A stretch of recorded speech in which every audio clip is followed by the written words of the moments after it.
be able to be armed. We will take all weapons.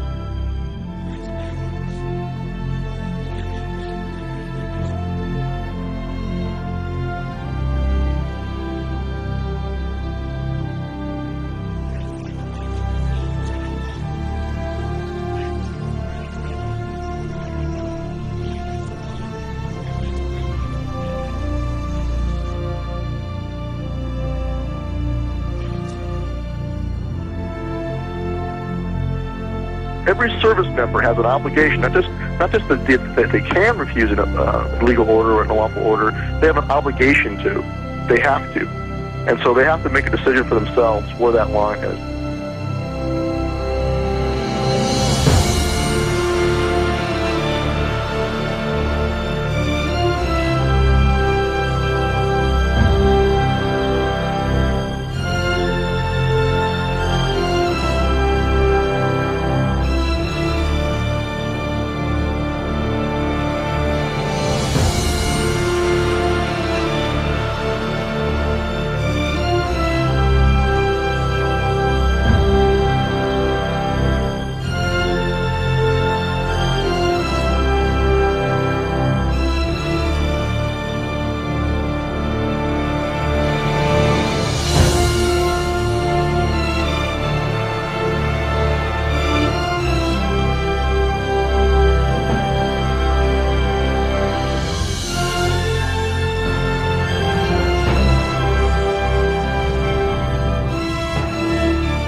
That anyone can understand why these people, after 6 days, are still in this filthy, miserable convention center. Why are they still here? There's the freeway here. I tell you what I would have done, what I would still do, I would say, let them walk out of here. Let them walk away from the filth.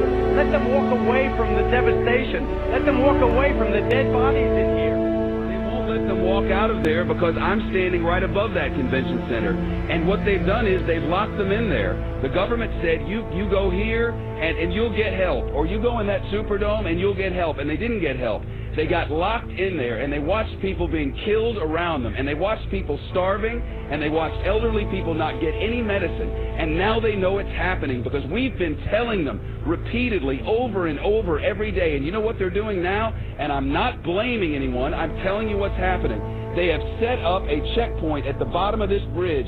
This is the bridge that takes you from New Orleans over into Gretna, from Orleans Parish into Jefferson's Parish. It's the only way out. It's the connection to the rest of the world. And they've set up a checkpoint, and anyone who walks up out of that city now is turned around. You are not allowed to go to Gretna, Louisiana from New Orleans, Louisiana. Over there, there's hope. Over there, there's electricity. Over there, there's food and water. But you cannot go from there to there. I think the government will not allow you to do it. It's a fact. I don't know, man. Let them walk out of here. Let them walk the hell out of here. Let them get on that interstate and walk out. We had Walmart deliver 3 trucks of water, trailer trucks of water. FEMA turned them back. They said we didn't need them. This was a week ago. FEMA, we had 1,000 gallons of diesel fuel on a Coast Guard vessel docked in my parish. The Coast Guard said, come get the fuel right away. When we got there with our trucks, they got a word. FEMA says, don't give you the fuel. Yesterday, FEMA comes in and cuts all of our emergency communication lines. They cut them without notice.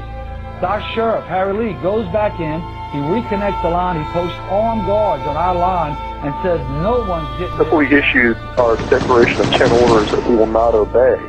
And what those are designed to do is to get the troops thinking ahead of time about where the line in the sand is in advance. And that's what we're hearing in feedback from people in National Guard units is that in Katrina, that's kind of what happened, is the police and the military there, the National Guardsmen, were caught off guard and really hadn't thought about it in advance. Walking up and down these streets, you don't want to think about the stuff that you're going to have to do. Somebody pops around the corner. Let me shoot an American.